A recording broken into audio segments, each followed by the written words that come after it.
আসসালামু আলাইকুম। আমি মোহাম্মদ মেজবাউল আনাম, ইলেকট্রিক্যাল ডিপার্টমেন্ট সপ্তম পর্ব। আজকে আমি তোমাদের সার্কিট টু সাবজেক্টের গুরুত্বপূর্ণ টপিক আরএলসি প্যারালাল সার্কিট। আমরা প্রথম ক্লাসে তোমরা দেখেছো আমরা আরএলসি সার্কিটের আমাদের সিরিজ সার্কিট বিষয়ে আমরা আলোচনা করেছি। তো আজকে আমরা আরএলসি প্যারালাল সার্কিট কিভাবে তৈরি হয়, কিভাবে আমাদের উপাদানগুলো নিয়ে গঠিত হয় আমরা, এবং আমাদের যে ভেক্টর ডায়াগ্রাম কীভাবে ভেক্টর ডায়াগ্রাম অঙ্কন করতে হয় সেগুলো আমরা দেখবো আজকে। তো আশা করছি তোমরা যদি প্রথম থেকে শেষ পর্যন্ত আমার ভিডিওটা দেখো, ইনশাল্লাহ আশাবাদী তোমরা আর কি আরএলসি প্যারালাল সার্কিটটা টোটালি ক্লিয়ার হয়ে যাবে। তো আজকে আমি আরএলসি প্যারালাল সার্কিটে আমি দেখাবো। তো আরএলসি জিনিসটা কি, আমি প্রথম ক্লাসে তোমরা দেখেছো যে আরতে আছে রেজিস্ট্যান্স, এলতে ইন্ডাকটেন্স, আর সিতে কি ক্যাপাসিটেন্স। এখন আমরা সিরিজ কিভাবে গঠন হয়, আরএলসি সিরিজ সার্কিট কিভাবে গঠন হয় সেগুলো আমরা আমি তোমাদের প্রথম ভিডিও দেখাইছি। এখন আমরা দেখবো প্যারালাল সার্কিট কিভাবে গঠিত হয়। প্যারালাল সার্কিট কিভাবে গঠিত দেখো, আমরা দেখাচ্ছি। আমাদের একটা এসি সোর্স বা এসি সাপ্লাই দিলাম, একটা আমাদের কিটা এসি সাপ্লাই, একটা আমরা এসি সাপ্লাই দিলাম। এখন আমরা কি শিখবো, প্যারালাল সার্কিট। প্যারালালে কি আমাদের একাধিক পথ থাকবে। সিরিজে আমরা সিরিজ শিখছিলাম কিরকম ছিল আরএলসি সার্কিট।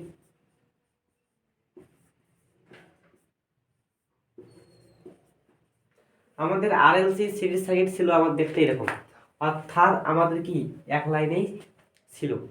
তো আজকে আমরা এই সার্কিটটাতে এই যে তিনটা আমাদের প্যারামিটার আছে, একটা আর এল সি, এগুলো আমাদের যখন প্যারালাল সার্কিটে আমরা অঙ্কন করব সেগুলোতে আমাদের আলাদা আলাদা কি ভাগ হয়ে যাবে।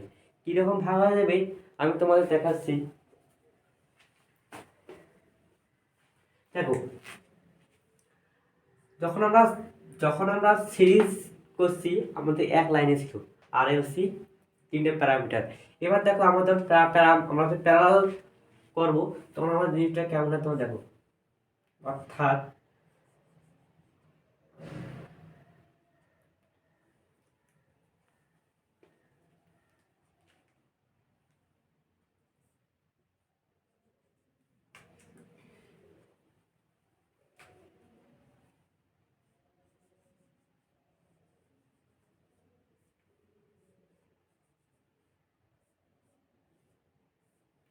অর্থাৎ আমি তোমাদের একটা এই সার্কিট থেকে একটা দুইটা আমরা প্যারালাল অঙ্কন করলাম। আমরা তো আগে বললাম সিরিজে আমাদের তিনটা প্যারামিটার আমাদের একসঙ্গেই ছিল, কিন্তু এখন আমরা যখন আমরা প্যারালাল সার্কিট অ্যাড করলাম তখন আমাদের এখানকার আর দুইটা আমাদের কনস্ট্যান্ট আছে। দুইটা শাখা বানালাম, একটা কারণ আমাদের প্যারালাল শাখা হবে একাধিক, দুই অধিক বা দুইটা থাকতে পারে। হ্যাঁ, আমরা এখানে আমাদের সাধারণত আরও থাকতে পারে, তবে আমাদের সাধারণ নিয়ম অনুযায়ী আমাদের কাছে প্যারালালে কি শাখা হবে দুইটা। একটা আমাদের আর, এখানে যেহেতু আর আছে সেখানে আমাদের এই আরটা আমরা দুই শাখার মাঝে কি আমরা রেজিস্ট্যান্সটা দিলাম। এখন আমাদের এই এল ইন্ডাক্টর আর সিতে কি ক্যাপাসিটর, এই দুইটা কি হবে আমাদের দুইটা শাখার মাঝে বিভক্ত হবে। একটা আছে আমাদের কি এল, একটা আছে কি সি।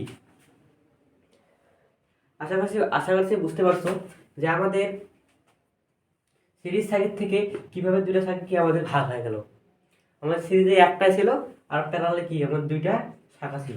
একটা আছে আর এল, আমরা এখন আমাদের আর এর সঙ্গে এল কি অবস্থায় আছে, আমাদের অবশ্যই আমাদের সিরিজ অবস্থা আছে, বা আর এর সঙ্গে কি আমাদের সিরিজ অবস্থা আছে। তো দুইটা আমাদের আর উভয় কি আছে আমাদের এখানে প্যারালাল অবস্থায় আছে। এখন দেখো তোমরা আমাদের এখানে কি দিছি, আমরা এসি সাপ্লাই দিছি। আমরা এখানে কি তখন সিরিজে কি অবশ্যই কি এসি সাপ্লাই দিয়েছিলাম। তো এসি সাপ্লাই দেওয়ার কারণে আমাদের এখানে আমাদের পুরোটা সিরিজ সার্কিট ছিল, সিরিজ সার্কিটে কি আমাদের কারেন্ট সমান থাকে। তাহলে এখন দেখো আমরা যে এখান থেকে এই ভোল্টেজের সাহায্যে যে কারেন্টটা আমরা পাইছিলাম, মোট কারেন্ট বা টোটাল কারেন্ট, সেই কারেন্টটা আমাদের পুরো সার্কিটে কিন্তু একই কারেন্ট ছিল। যে কারেন্টটা আমরা পাইছিলাম সেই কারেন্টটা কি পুরো সার্কিটের কারেন্ট সমান থাকে। কেমন সমান থাকে? আমরা এই যে সিরিজে আছে কি প্রত্যেকটা শাখার কারেন্ট কি, অর্থাৎ দুইটা সবগুলো শাখার কারেন্ট কি আমাদের মোট কারেন্টের সমান, বা একই সবগুলো একই কারেন্ট। এটা আই মানে কি, এটা আই, এটা আই, এটা আই, তিনটা থেকে আমাদের কারেন্ট আমাদের সমান, কারণ আমাদের সিরিজে কারেন্ট সমান থাকে। কিন্তু এখানে দেখো, এখানে শাখা আমাদের কয়টা হয়েছে? শাখা হয়েছে আমাদের দুইটা। অর্থাৎ যদি এই পর্যন্ত আমাদের এই ভোল্টেজের সাহায্যে কারেন্ট উৎপন্ন করবে, এখানে যদি আমাদের মোট কারেন্ট অর্থাৎ টোটাল কারেন্ট হয়, তাহলে আমাদের এখানে কারেন্টটা এখান থেকে কি কয় ভাগে ভাগ হবে? দুই ভাগে। কারণ আমাদের প্যারালালে কি, প্যারালালে ভোল্টেজ সমান থাকে, কিন্তু আমাদের কি কারেন্ট বিভক্ত হয়, বিভিন্ন শাখার মাধ্যমে কি কারেন্ট আমাদের বিভক্ত হয়। তাহলে এখানে ধরলাম, এটা ধরলাম I1, এখন কি I2, অর্থাৎ I1 I2 কেন ধরলাম? কারণ কি একটা ধরলাম, ধরতে পারো। তা আমরা I1 ধরলাম হচ্ছে এই শাখাটা, এই শাখাটার মধ্যে ধরলাম কি আমরা I1, আর এই শাখাটার মধ্যে ধরলাম কি I2। তাহলে আমাদের যে শাখার মধ্যে কারেন্টটা ভাগ হয়ে গেছে, সেই শাখা কারেন্ট ভাগ কিন্তু কারেন্ট একটা হচ্ছে I1, একটা I2। তো সাধারণত আমাদের একটা RLC প্যারালাল সার্কিট আমাদের এইভাবে কি তৈরি হয়, অর্থাৎ RL একটা, RL এর সঙ্গে L থাকবে সিরিজে একটা, আর R এর সঙ্গে C থাকবে কি সিরিজে, উভয় থাকবে কি আমাদের প্যারালালে।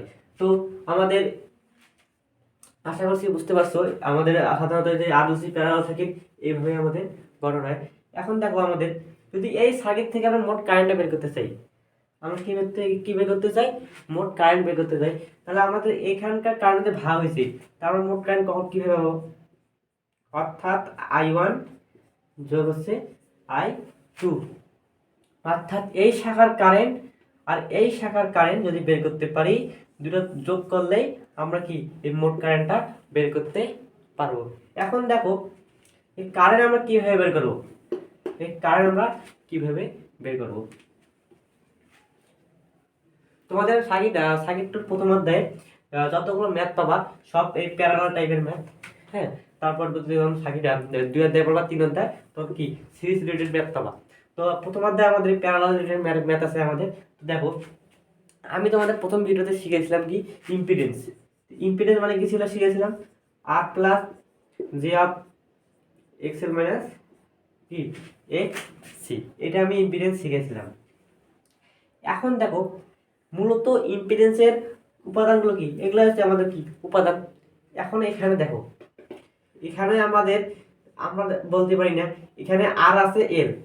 তাই আমি একটা কথা বলছি, প্রথম ভিডিওতে বলছিলাম যে এখানে এল থাকবে, এর মধ্যে অবশ্যই একটা কি আমাদের বাধা সৃষ্টি হবে। সেই বাধাটা হচ্ছে কি আমাদের ইন্ডাকটিভ রিঅ্যাকটেন্স, যাকে আমরা কি এক্সএল দ্বারা প্রকাশ করি। আবার যখন আমাদের ক্যাপাসিটর আছে, ক্যাপাসিটর অবশ্যই আমাদের একটা বাধার সম্মুখীন হবে, বাধা সৃষ্টি হবে। সেই বাধাটা কি আমাদের এক্স সি। হ্যাঁ, সেটা হচ্ছে কি, এটা হচ্ছে ইন্ডাকটিভ রিঅ্যাকটেন্স,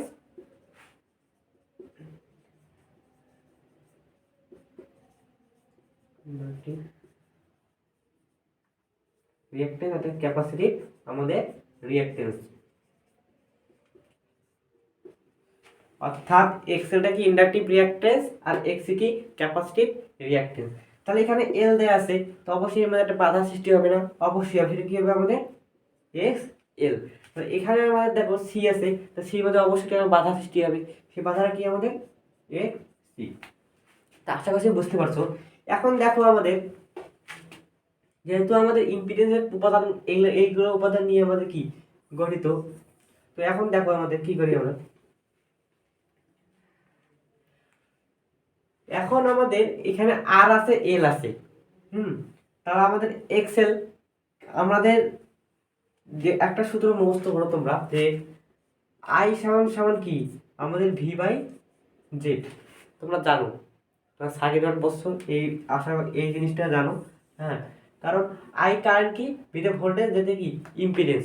ভোল্টেজ এবং ইম্পিডেন্সের অনুপাতটাই হচ্ছে কি আমাদের কারেন্ট বের করার ফর্মুলা। তো এখন দেখো, আমরা বের করব আমরা এই সার্কিটটার টোটাল কারেন্ট বের করব। আমরা এই সার্কিট, অর্থাৎ আমাদের সার্কিট 1-এর প্রথম অধ্যায়ে দেখবা এই যতগুলো ম্যাথ আছে সবগুলো আছে আমাদের এই টাইপ। এখানে আর এর মান দেওয়া থাকবে, আর এর মান, এখানে এল এর মান, সি মান দেওয়া থাকবে। বলবো যে কারেন্ট বের করো বা ভোল্টেজ বের করো। হ্যাঁ, কিভাবে বের করা লাগে আমি তোমাদের দেখা দিচ্ছি। তা আমাদের টোটাল কারেন্ট আমি বলছি, টোটাল কারেন্ট কখন পাবো, যখন এইটা শাখার কারেন্ট এই শাখার কারেন্ট যখন আমরা যোগ করবো তখন কি আমরা এই টোটাল কারেন্টটা পাবো। যদি আমরা এই কারেন্ট আগে বের করি, তারপরে সেমভাবে এই কারেন্ট যদি বের করি, তারপর আমরা যোগ করলে এই কারেন্টটা আমরা পাবো। তো দেখো প্রথমে আমরা কি করবো, আই অনুযায়ী বের করতে চাই, তার সূত্র কি আমাদের V by Z, V by Z. আর যদি ডিসি বলতো তাহলে কি হতো, আই সমান কি আমাদের ভি বাই আর বলতো। এটাকে আসলে কি এটাকে আমাদের ডিসি সার্কিট আমাদের না, আমরা এই যে আমাদের সোর্স থেকে বুঝবো যে কি এটা আমাদের ডিসি সার্কিট না, এটা আমাদের কি এসি সার্কিট।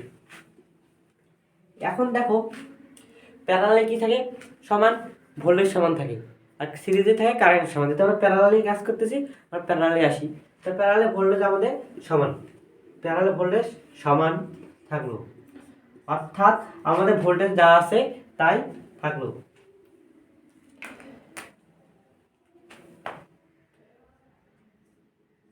অর্থাৎ আমাদের ভোল্টেজ যা আছে তাই থাকলো।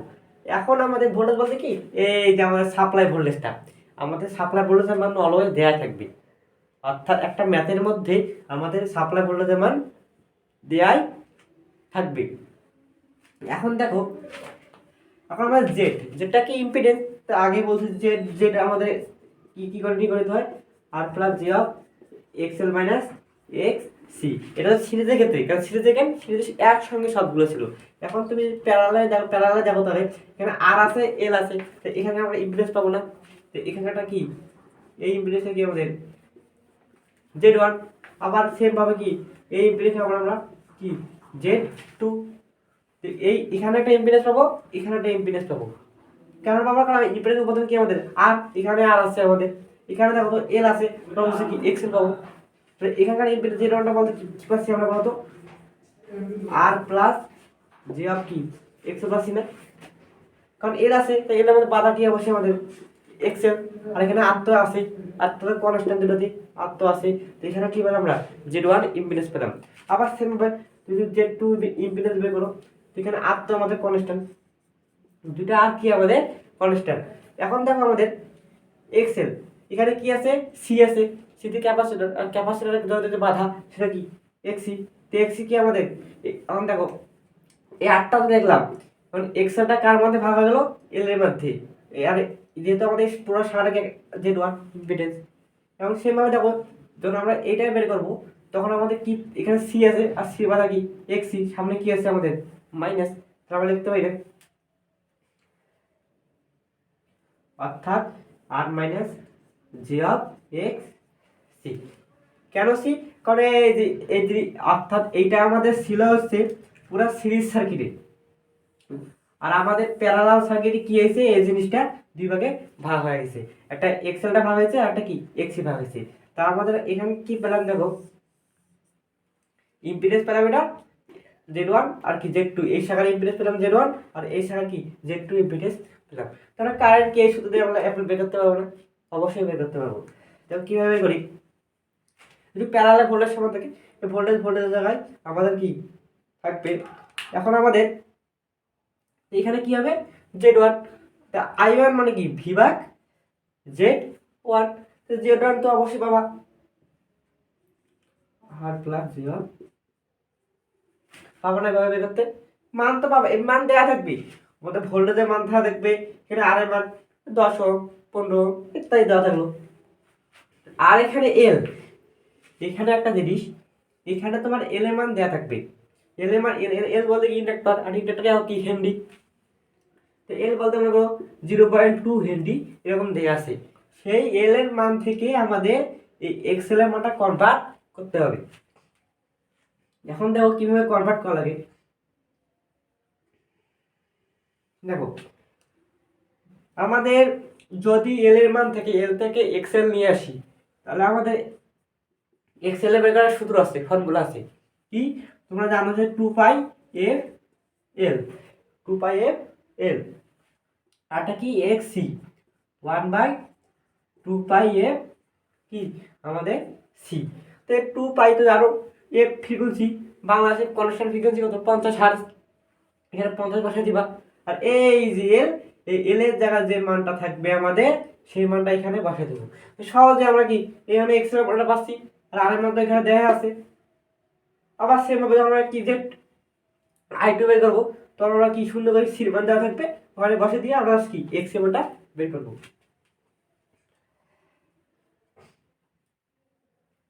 বুঝছো কিনা? তা আই আমাকে V by Z one, V বলতে ভি তো ভোল্টেজ দেওয়া থাকবে, সাপ্লাই ভোল্টেজ কারণে সাপ্লাই ভোল্টেজ, আর জেড ওয়ান বলতে কি এর ইম্পিডেন্স কি পেলাম আর প্লাস জে অফ কি এক্স এর, সুন্দর আই এর কেন পাইলাম। আবার সেমভাবে যাও তো I2 পাবো না,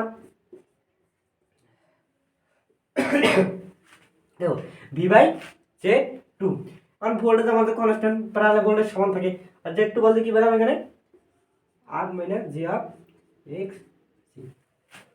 সেভাবে ক্যালকুলেটর চাপ দিবা, মান বসে দিবা, এক্স সি মানটা কি এখানে সি থেকে এক্স সি মান কিভাবে আনা লাগে আগে দেখা দিলাম যে 1/2 পাই এফ সি, তারপর বসে দিয়ে আমরা কি করবো এখানে I2 মানটা পাবো। এখন দেখো আমাদের বের করতে বলছে টোটাল কারেন্ট, আমরা বের করবো কি আমাদের সার্কিটের মধ্যে টোটাল কারেন্ট বের করবো। টোটাল কারেন্টটা আমাদের ভাগ হয়েছে কয় ভাগে, 2 ভাগে। যদি আমরা এই দুইটা কারেন্ট যোগ করি করলে কি আমরা মোট কারেন্ট পাবো না, অবশ্যই মোট কারেন্ট পাবো। তাহলে আমরা এখন বের করবো কি টোটাল কারেন্ট, তাহলে কি I1 যোগ কি I2, সহজে এখানে I1 মান যেটা পাবা সেটা এখানে বসাই দিবা, এখানে I2 মান যেটা পাবা এখানে বসাই দিবা, তারপর এখানে বসাই দিলে তোমরা কি টোটাল কারেন্টটা পেয়ে যাবে। তো এইভাবে মূলত একটা ইম্পিডেন্স থেকে এই একটা আরএলসি প্যারালাল সার্কিট থেকে কিভাবে কারেন্ট মান বের করে তোমাদের দেখা দিলাম।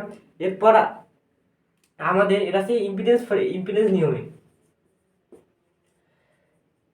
এখন দেখো এখানে জেড এর মান আমাদের দেয়া আছে, এখানে আমরা কারেন্ট বের করলাম, এখানে কি বের করলাম আমরা কারেন্ট। এখন যদি বলে যে টোটাল ইম্পিডেন্স বের করো, টোটাল ইম্পিডেন্স বের করো মানে মোট ইম্পিডেন্স বের করো, অর্থাৎ আমাদের এই সার্কিট থেকে টোটাল ইম্পিডেন্স বের করো, সহজে বের করতে পারবা। এখানকার ইম্পিডেন্স পেলাম কি জেড ওয়ান, এখানকার ইম্পিডেন্স কি পেলাম জেড টু, দুটো কিসে আছে প্যারালালে আছে, প্যারালাল করে দাও শেষ আমাদের জেড ওয়ান প্যারালাল কি জেড টু, অর্থাৎ এভাবে করতে পারবা। হ্যাঁ ক্যালকুলেটর ডাইরেক্ট চাপ দিবা শেষ। ওয়ান বা কেন প্যারালাল করার নিয়ম কি এভাবে না, সেম ভাবে তো সে জানো তোমরা Z one parallel Z two, এখানে Z one by Z one plus one by Z two, এখানে যদি এটা পাবা সেটা কি হবে ইম্পিডেন্স। তো আশা করছি তোমাদের এই আরএলসি প্যারালাল সার্কিট যত ম্যাথ আছে সব তোমরা এই নিয়মে করবা। জাস্ট খালি এখানে আর মান দেওয়া থাকবে, যেখানে ভোল্টেজ মান বসাবা, জেড মান বসাবা, শেষ করে দিই। আজকে আমি তোমাদের আরএলসি প্যারালাল সার্কিট কিভাবে ম্যাথ করা লাগে, কিভাবে গঠন করে গঠন হয় আমাদের সেভাবে দেখাইলাম। হ্যাঁ এভাবে প্রত্যেকটা ম্যাথ সার্কিটের প্রথম অধ্যায় যতগুলো ম্যাথ আছে সবগুলো আমাদের এই নিয়মে ম্যাথ করবো, কারেন্ট ভোল্টেজ বের করার ম্যাথ। তো আশা করি যদি এটা তোমরা বুঝে থাকো, আশা করি ম্যাথ বাকি ম্যাথগুলো তোমরা সবগুলো করতে পারবা। তো আজকে এই পর্যন্তই, আর আমরা নেক্সট ভিডিওতে একটু টাইম শিখবো ইনশাআল্লাহ। আসসালামু আলাইকুম।